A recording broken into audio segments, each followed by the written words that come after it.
have a practice or are you running a business? Valuation is the ultimate KPI.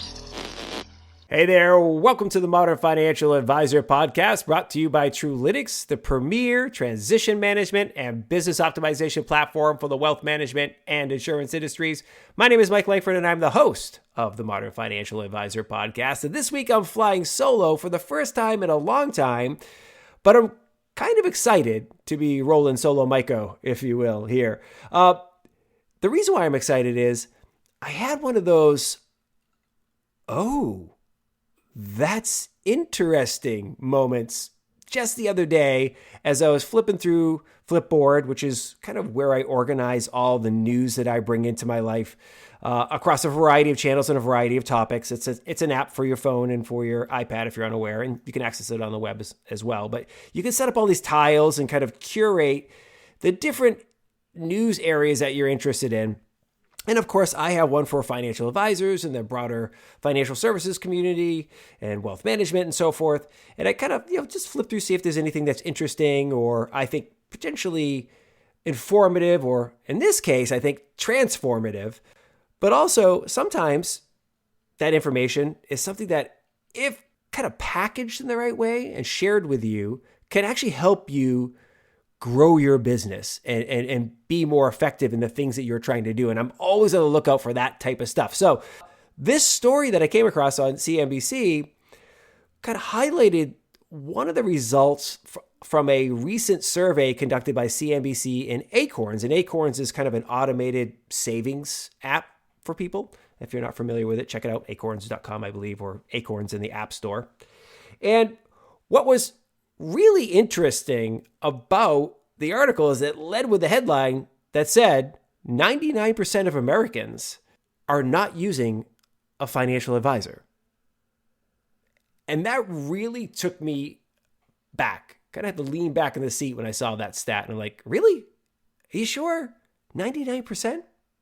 Wow. So anyway, before we dive into the kind of the depth of my thoughts and kind of strategies that I have to recommend to you to take advantage of this information, I want to encourage you to make sure you like and subscribe to the podcast if you haven't done so already. We're on iTunes, Stitcher, SoundCloud, Google Play, Spotify, wherever you like to get your podcast jam on. So make sure you give us a like on the platform, a little comment or recommendation, and make sure you share it with a friend, right? Colleague or friend. Let them know you listen to the podcast. Give us a share on social. We're Truelytics everywhere. So make sure you let the world know about it and let us know you like it. Also, feel free to send in your suggestions for topics on the show. If you have an wow, that's interesting article you've recently read that you'd like to discuss, or somebody you'd like to see on the show, send that into mike@truelytics.com or podcast@truelytics.com. We have the new email there. We'll make sure that gets to me, and I'll make sure that it gets responded to in kind, and ideally, hopefully, your topic or your person that you'd like to see on the show gets on the show. So now that that's over with, let's dive in a little deeper. So like I said, the survey revealed, and by the way, it was a significant survey, right? They surveyed over 2,000 people, which is a very statistically significant sample of a broad swath of American adults of a variety of age ranges and wealth backgrounds and so forth, to arrive at this 99% of Americans are not using a financial advisor stat. And I was like, it just really felt wrong to me, to be honest with you. But when you stop and think about it, it's one of those ones where like, yeah, it's probably right, actually, right? I mean, it's kind of like when you find out that only about 30% of Americans have college degrees. And you're like, nah, come on.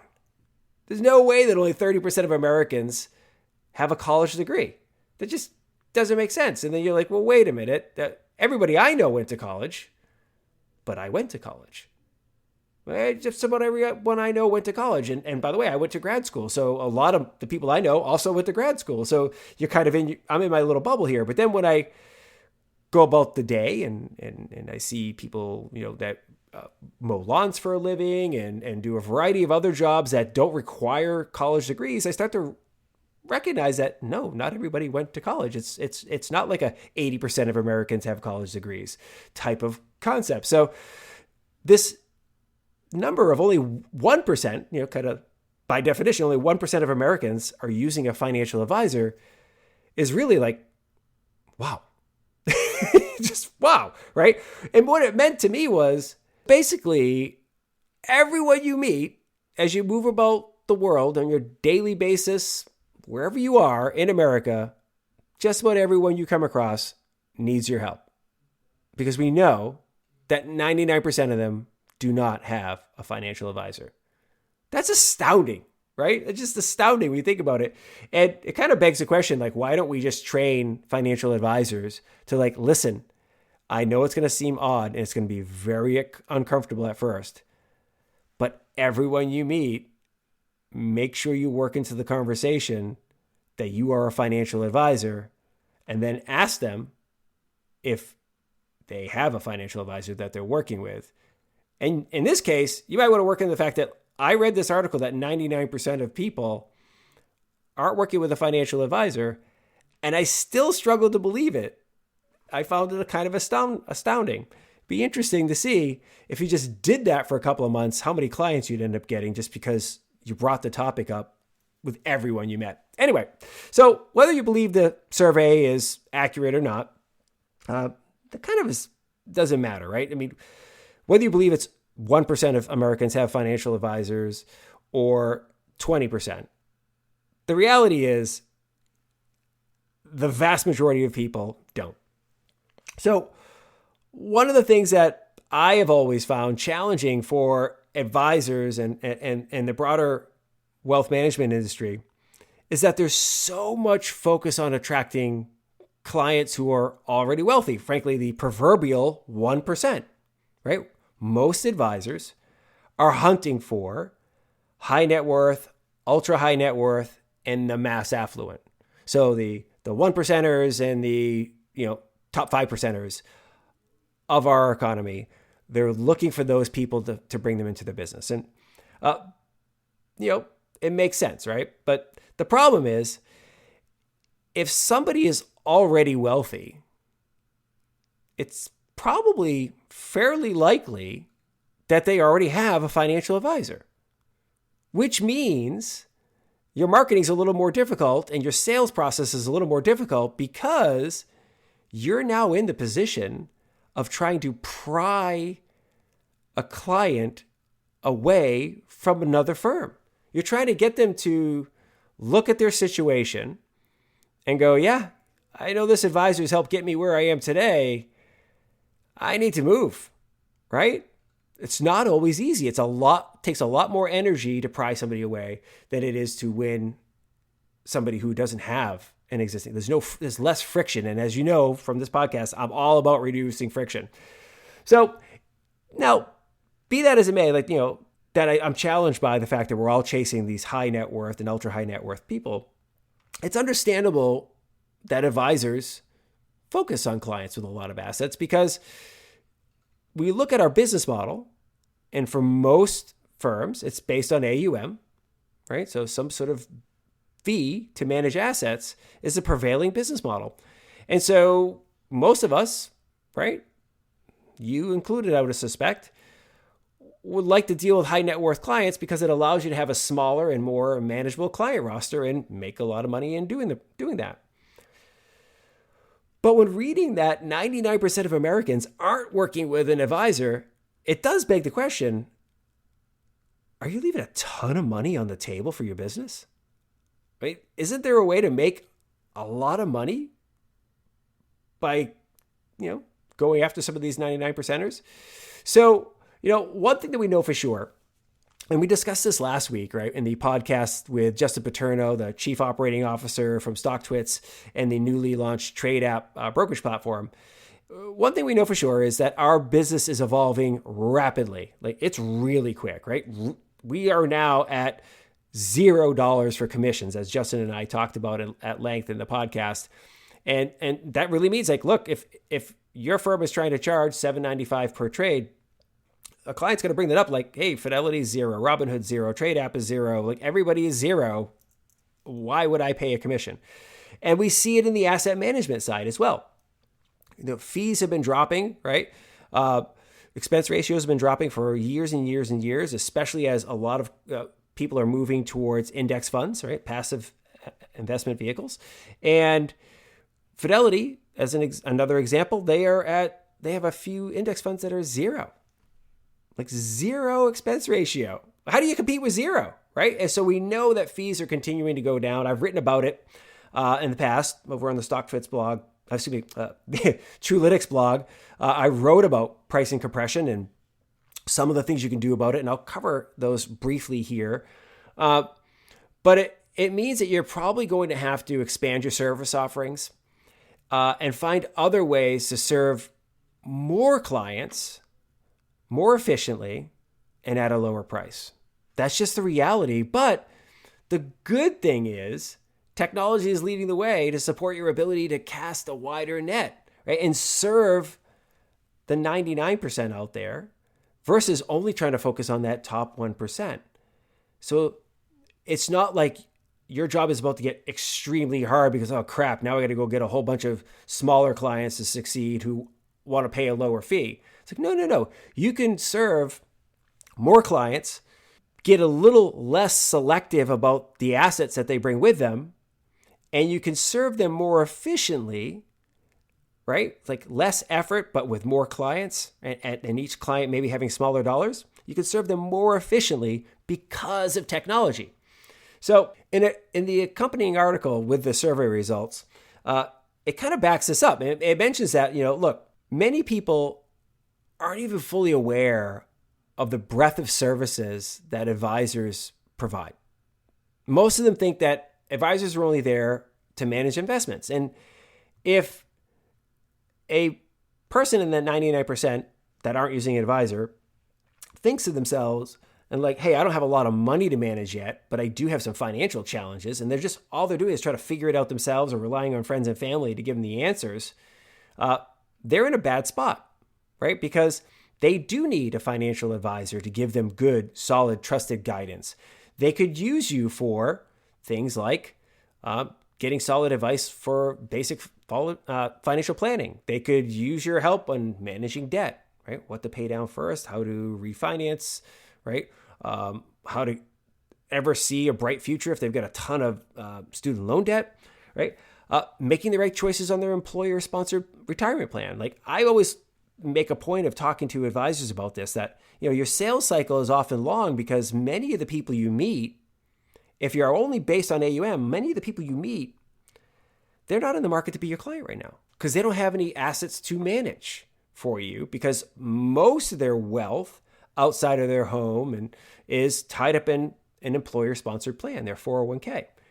Well, if all their money's there and you can't manage it, does it mean you shouldn't take them on as a client and advise on it for when the day comes when they do make a job change or they're laid off, right? Or they retire? You've been there with them and you're available to manage those assets, right? So we do want to make sure that we're casting a little bit of a wider net in terms of the services we provide, but also the people that we're willing to bring into the firm as clients. Many advisors, maybe you included, offer insurance, right? Why only rely on AUM as an offering? Why not offer insurance offerings? Because we can charge a fee for those things. And there's a commission-based insurance, So serving people in the areas that has another benefit as well. Not only do we get the fee for service up front, which is great, we also create a solid pipeline for new assets to manage. I mean, again, with the 401k client potentially, right? If I do a financial plan for them or maybe I help them with some debt consulting, right? How do they pay off their student loan debts? Well, at some point in time, they might change jobs and they might want to move their assets with me, right? Or as they're growing and they're out of debt and they're accumulating assets, who do you think they're going to come to, right? Now, maybe they're already a client. Maybe you set up a small account for them and allow them to contribute little bits of money over time, knowing that they'll eventually grow. But it's much easier to grow with clients as they accumulate wealth than try to pull them away from another advisor after they've already created their wealth someplace else, right? Does that make sense? So this approach also creates a much higher lifetime value of customers for most of the cases, right, or many cases at least, I mean, think about it. If you're going after clients before they've started to accumulate their wealth, chances are you're coming after them when they're a little bit younger. And you're getting them in the fold. You're getting their financial house in order, if you will, with them. You're making sure that they're on the right path, and you're sticking with them along the way. Well, if you're bringing them on when they're around 30s, in their early 30s, chances are you're going to have these people, until they're in their late 70s or beyond, right? That's a long lifetime. And then think about what that does to the valuation of your business. If I'm thinking about buying your business, either as a younger advisor taking it over through succession or an external advisor buying your book, if I look at your business and you have a lot of clients that have been with you for years and have many, many years in the future, because I'm buying that future cash flow, you're much more desirable to me than if I'm buying your business. And yeah, you've got a lot of AUM, but most of these clients are older and they're going to be starting to consume their assets and going into net redemption of their accounts. It's a much more attractive situation if you've got a balanced client roster, but ideally one that we're going to grow with for a while. So how do you go about attracting clients who don't yet have an advisor? Right? It seems easy given that basically everyone out there fits into this category. And I kind of, like I said, I would love to see somebody implement hi, my name is Mike and I'm a financial advisor. Nice to meet you. Do you have a financial advisor? Because I hear that 99% of the people don't have a financial advisor. I'd love to see somebody take that approach. But there's a couple of things that I like to recommend, and they really revolve around one thing to do, right? And it's that choose a niche, or maybe two, but focus on a customer type. Too often, when I meet advisors or when I go into an advisory firm, I hear we serve high net worth individuals, as that's what they do. We help people with their wealth. We help wealthy families. We work, with business owners. Well, that's a really wide net, right? You need to get a little more specific, because marketing and sales work best when the prospect and the client can see that you understand them and you know them, right? You know their life, you know their business, you know their situation. And that's a much easier way to go about finding the 99% people that fit into your framework, right? Than trying to target them based on the amount of money they have. So, for instance, I always like to tell people to start with looking at their university, where they're alum from, because chances are you already have a connection with those folks. You guys both experienced something, the same thing, even if you went there at different years. So for instance, I went to Boston University. I now live in Austin, Texas. I can go on LinkedIn and do a search for Boston University alums who live in Austin, Texas, or live in Texas more broadly, and I can find thousands of people living in Texas who went to BU. Fantastic. Now I can just start reaching out to those people. That's a really easy focus niche. And I can kind of talk about, hey, living in Texas as a BU alum. I can talk about, Terrier sports. I can talk about a whole bunch of things that they're going to get that others don't get. And then there's a built-in affinity. So test that out as a niche if you're kind of struggling for one. The other place I like to start, and I think this really helps, is looking at industries that suit you. And I always recommend start with two areas. One, your prior industry, if you have one. So for many advisors, their first job out of college was not becoming a financial advisor. If that happens to be true for you, if you did get a job as a financial advisor straight out of college, skip to the next one. But for most advisors, becoming a financial advisor was a second career, right? Even if they worked in another business for like 5 years or so. So look to other businesses that you know from your own experience. So for instance, if you worked in construction before, it makes sense to kind of target folks who are in the construction space because you know their business. You've walked a mile in their shoes and you can talk the talk, and you're going to be easily, uniquely credible in their eyes compared to other advisors. If you introduce yourself as, hey, I'm Mike, financial advisor. We specialize in working with people in the construction industry. Oh yeah, I used to work in the industry. Instantly, doors open. You guys are buddies, right? They're trusting you in a way that they wouldn't trust another advisor. The second area that I would recommend is look at your best clients. So again, if you don't want to focus on an industry you worked in before because you don't think it's attractive, look at your client roster.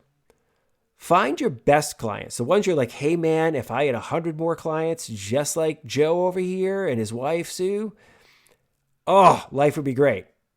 Let's do it. What makes Joe and Sue special besides how much money they have with you? How did Joe make his money? How does Sue make her money? What careers are they in, right? Model it, right? So as an example, here in Austin, Texas, Dell Computers is a huge employer. There's lots of Dellionaires around, but there's also lots of people who work for Dell who make six figures, right? They've been there for a while. Maybe you want to build your entire client roster off of serving people who worked at Dell or are alums at working at Dell.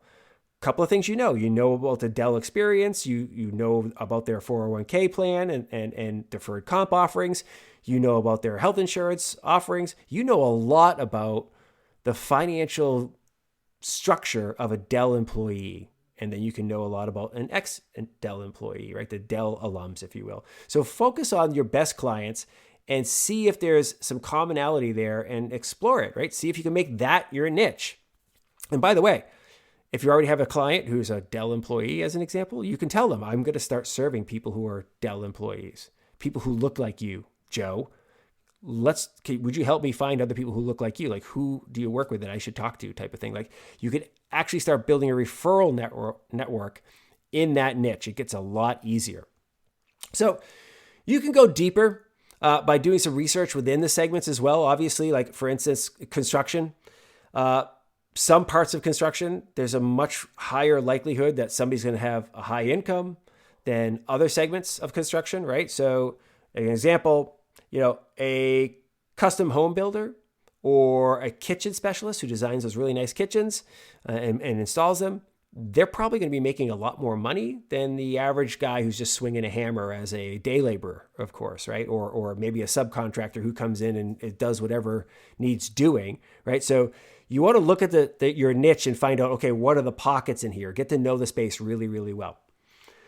Another important consideration, and we kind of hinted at this earlier in the episode, is targeting a younger segment within your niche, right? Try to go after clients who are somewhat younger to grow. A couple of reasons why, right? So number one, the clients will grow over time and you won't have to worry about their accounts going into net redemption, as I said.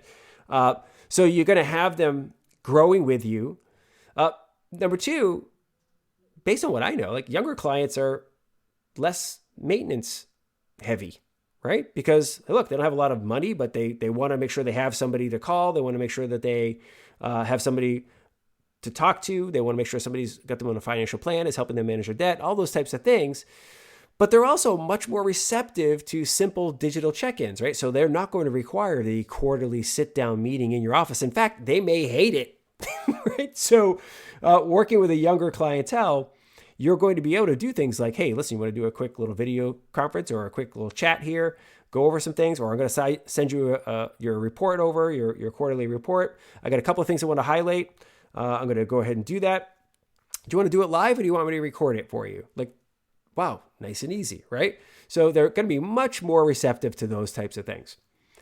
Number three, younger clients are also likely to change jobs a few times as their careers mature. So rollover, right?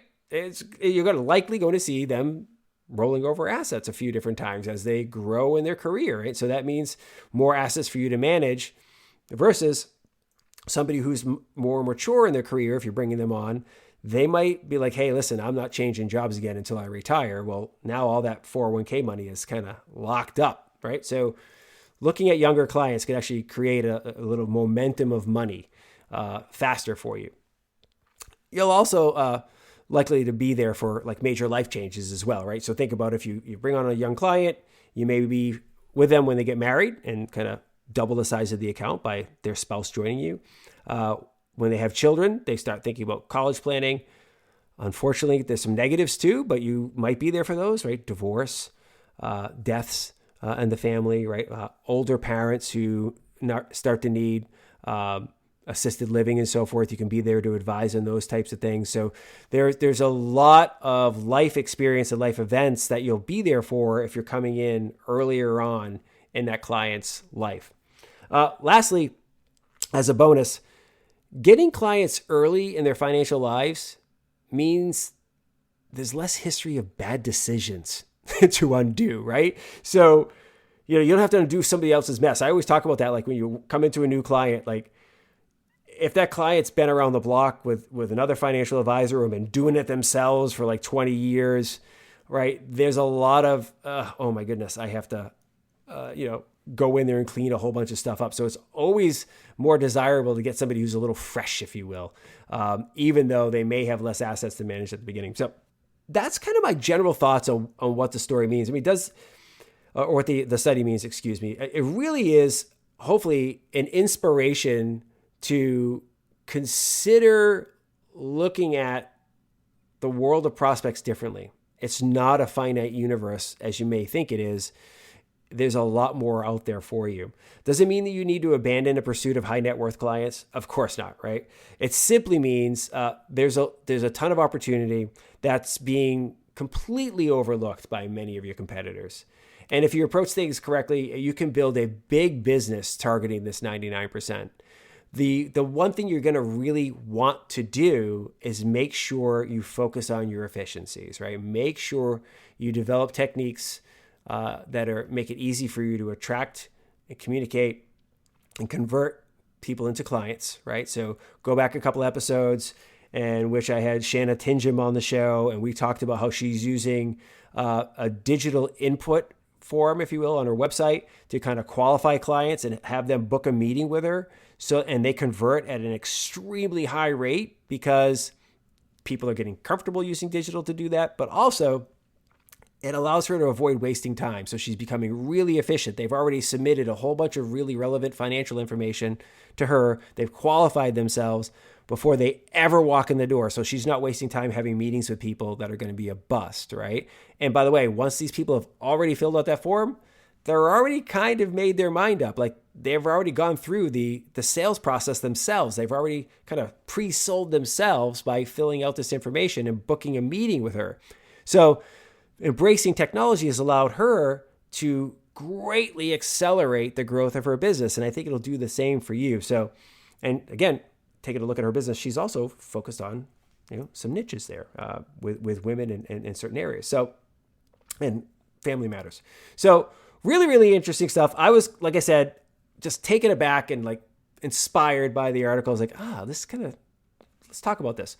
Anyway, hope you enjoyed this show. I know we kind of went a little long, but if you have questions, feel free to send them in. You can always reach me at mike@truelytics.com or send in something to podcast@truelytics.com if you have a suggestion for the show, whether it be a topic or an individual you'd like to see on the show. And please do like and subscribe to the podcast on Apple Podcasts, SoundCloud, Stitcher, you name it, Spotify, Google Play. Always love to have you subscribe and to give us a like and a share on the socials, okay? Until next time, I hope you have a wonderful day, and we'll see you next time on the Modern Financial Advisor Podcast. Have a good one. Bye.